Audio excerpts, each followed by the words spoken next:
Bueno, me da mucho gusto recibir a Julio Ríos Figueroa. Él es profesor investigador del CIDE y quien ha estudiado, pues desde el punto de vista de la ciencia política, ¿no? Julio, ¿cómo estás? Buenas noches. Hola, Leo, ¿qué tal? A la Corte, ¿no? Más que desde el punto de vista jurídico, ¿no? Sí, desde ciencia política. Exacto. Y es muy importante precisamente en este debate que hemos tenido esta semana de los contrapesos, ¿no? ¿Cómo ves tú la renuncia de Medina Mora en ese sentido, Julio?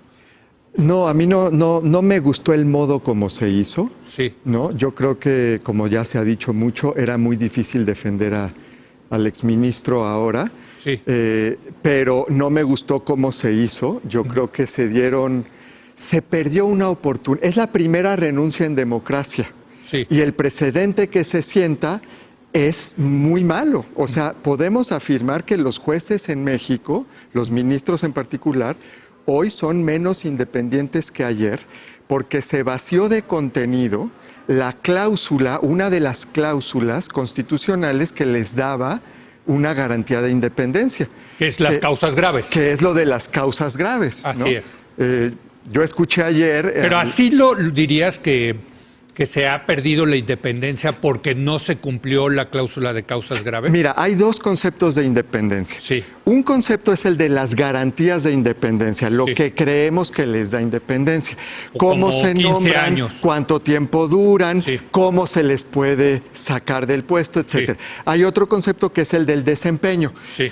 Por ejemplo, el ministro Saldívar ha estado enfatizando, muéstrenme una sentencia en donde... Ese es el concepto de desempeño. Sí. Igual se dice, el ministro González Alcántara decidió de este modo, mostró independencia. Bueno, el concepto de desempeño es más difícil de probar. Sí. Se tienen que tomar una Es a posteriori, ya, Es a posteriori, una Claro, serie claro. larga de decisiones, varía por tema, Sí. es muy difícil. Sí. El de garantías institucionales de independencia es más fácil, porque ahí están en las constituciones. Sí, sí, sí. Una de las Y para eso están diseñadas. ¿Por para qué? eso están diseñadas. Teníamos una cláusula buena que era la de las causas graves. Sí. Y se vació de contenido. Muchas veces decimos, ¿por qué nuestra Constitución no funciona? Bueno, hemos sido testigos de cómo le vaciaron la eficacia a la Constitución. Y precisamente de uno de los miembros que hasta la semana pasada tenía que defender e interpretar esa Constitución. Exactamente. ¿No? O sea, no estamos diciendo que es cualquier hijo del vecino, Sí, sino exacto. que es un ministro de un tribunal constitucional que vacía, digamos, esa cláusula. Pero déjame preguntarte, ¿quién es el responsable de haber vaciado eso? ¿Es Medina Mora? Aquí se decía, a lo mejor la Suprema Corte debió de haber presionado para darle contenido a eso. ¿Es el presidente? ¿Es el Senado? ¿Son todos? ¿Quiénes son, Julio? Yo creo que fundamentalmente el presidente y el Senado. Ok. Te voy a decir por qué. Porque lo que dice es, la renuncia procede por causa grave. Sí, El ministro mandó su renuncia sin explicar por qué renunciaba. El presidente la aceptó sin demandarle Sí. una justificación y después el Senado la aceptó sin demandarle una justificación. Entonces yo creo que le debieron de haber dicho, expon, Sí. por favor, tus razones, las causas graves.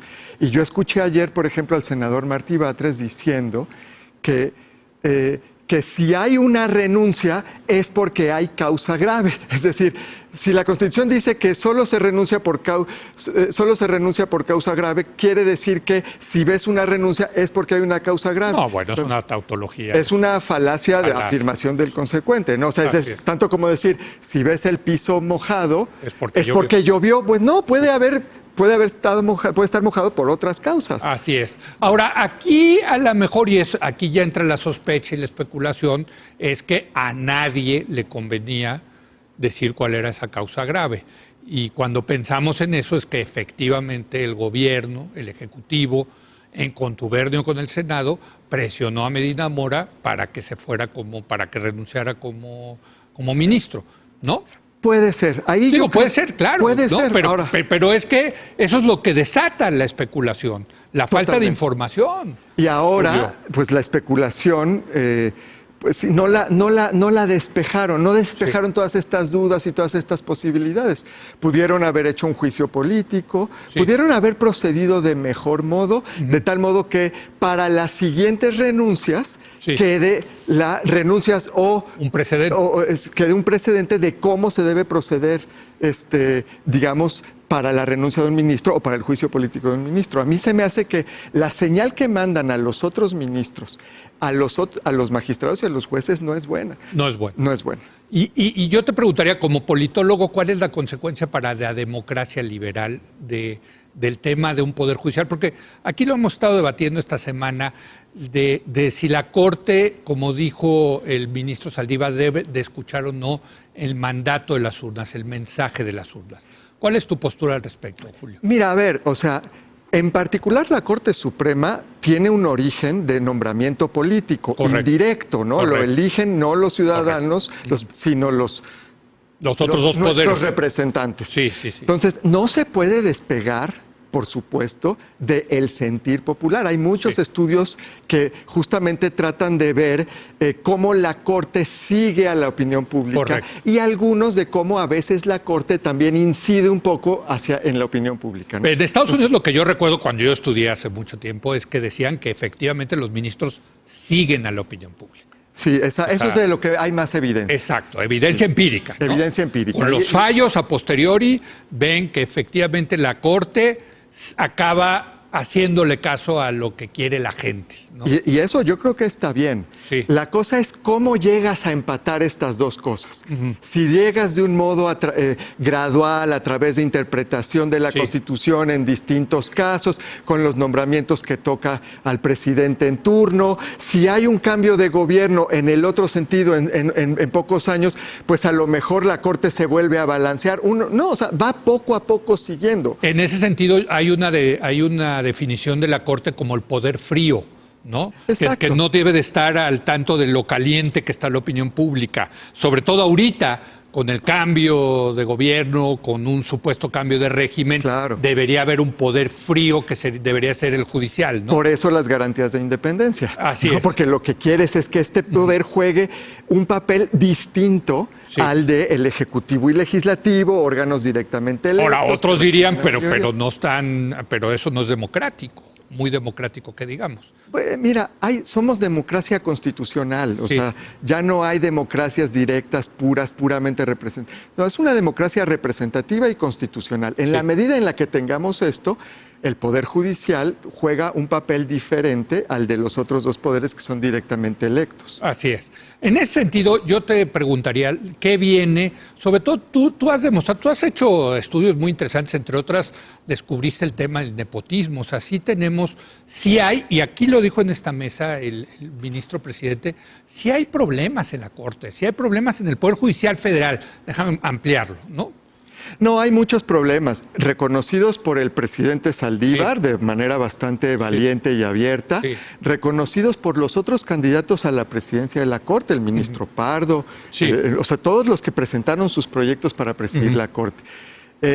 Y además, bueno, hay que reconocerle al licenciado Felipe Borrego, ex consejero de la Judicatura, que fue también el que luchó por sacar en particular el tema del nepotismo.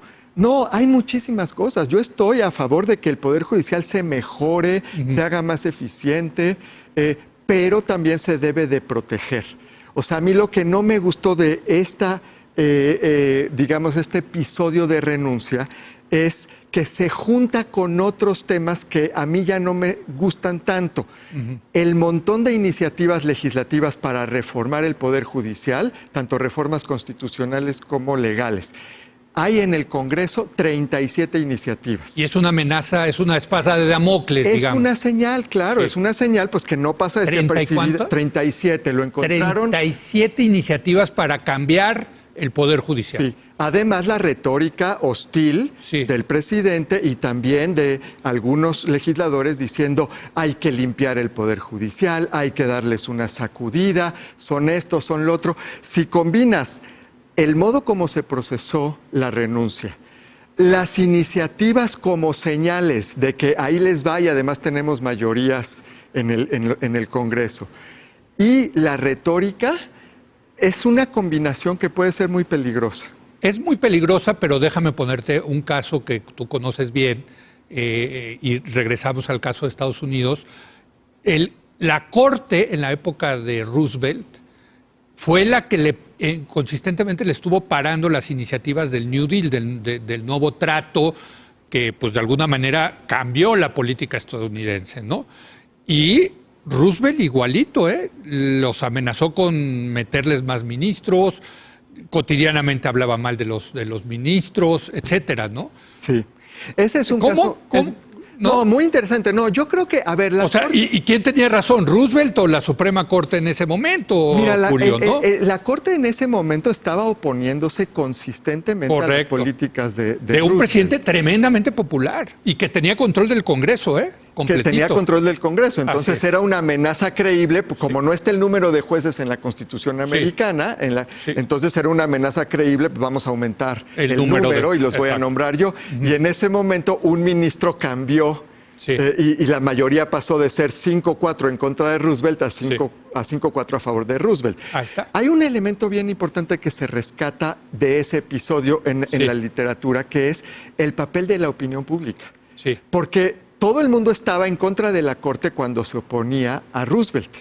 Cuando Roosevelt anunció el cambio en el número de ministros, la opinión pública salió en contra de Roosevelt, a favor de la Corte, diciendo, ojo, sí queremos el nuevo trato, pero no queremos intervención en el Poder Judicial. No queremos que se altere, que se mine la independencia judicial, porque eso nos protege a todos. A raíz de ese debate público muy fuerte, Roosevelt se detuvo y un ministro cambió. Bueno, cambiaron los dos en ese sentido. Cambiaron los dos. Exacto. Pero la independencia... Ahora tráelo para México ahorita, porque parecería un caso hecho a la medida. Un ejecutivo muy popular, que tiene control de ambas cámaras, en fin... Sí, yo ya lo he dicho. Que amenaza al judicial, en fin. Mira, ahí lo que a mí me preocupa es que nuestra Corte y nuestro Poder Judicial tienen una crisis de legitimidad. Sí. Por su desempeño en los últimos 25 años, no han logrado ganarse un apoyo popular mayoritario que en una circunstancia como esta salga a decir, cuídeme a la Corte. Pero era imposible. O sea, a ver, yo creo que la de verdadera independencia del Poder Judicial quizá tenga 20 años, o sea, con la reforma de Zedillo para acá. Sí, también la de Costa Rica, por eso, también la de Colombia, y ellos sí lograron, a través de su jurisprudencia, que la Corte, que la gente los conozca. ¿Y por qué en México no hemos logrado eso, Julio? Yo creo que porque nuestra Corte ha ido caminando en el sentido correcto del 94 para acá, pero a un paso muy lento. Okay. O sea, han ido haciendo cosas muy bien, yo se los reconozco, pero con una pendiente positiva muy chiquitita. Y en Colombia y en Costa Rica fue mayor, digamos. Fue mayor. También fue más acelerado, digamos. Más acelerado. El acceso, llevar casos al Poder Judicial en México es dificilísimo. Nuestro amparo es caro, es complicado. En Colombia y en Costa Rica, cualquier persona, cualquier día puede interponer un caso sin siquiera saber escribir. Tú le dictas a un juez, se me violó un derecho. El juez lo transcribe y su decisión se manda a la Corte Constitucional. Esto en Colombia. En México llegar a la Suprema Corte es un amparo por lo menos creo que cuesta, el otro día escuché 70,000 pesos. Entonces, no cualquiera puede ampararse, ¿no? Entonces, eso también explica el movimiento lento de la Corte hacia la defensa sustantiva de derechos de todos. Ahora, no habíamos tenido un gobierno unificado, pero se combinaron las dos cosas hoy. Una poca legitimidad de la Corte, poco reconocimiento social y gobierno unificado adverso a la Corte. Es la combinación peligrosa. Tengo tiempo para una última pregunta. En ese sentido, ¿cómo ves el papel que está jugando el ministro presidente?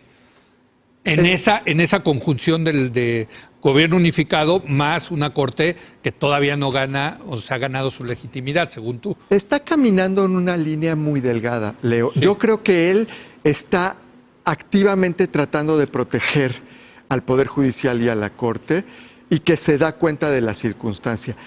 A ver si le sale, porque está tomando decisiones arriesgadas que se pueden ir en un sentido o en otro. Pero yo creo que, a mí me gustaría que, por ejemplo, hubiera salido a defender, no al ministro Medina Mora, pero sí a la cláusula de garantía de independencia de las causas graves. Pues sí. Bueno, pues Julio, muchas gracias por venir, como siempre, muy interesante tu postura. Muchas gracias. Gracias a ti, Leo. Julio Ríos, por cierto, le recomiendo mucho que lea el artículo de Julio Ríos sobre el nepotismo en el Poder Judicial. Ahí póngale Julio Ríos, nepotismo Poder Judicial, en Google y llegará, ¿no?, a ese ensayo. Gracias, Julio. Hacemos una pausa y regresamos con Daniel Vázquez para platicar del impacto de la impunidad en los derechos humanos, los derechos económicos y sociales. Regresamos.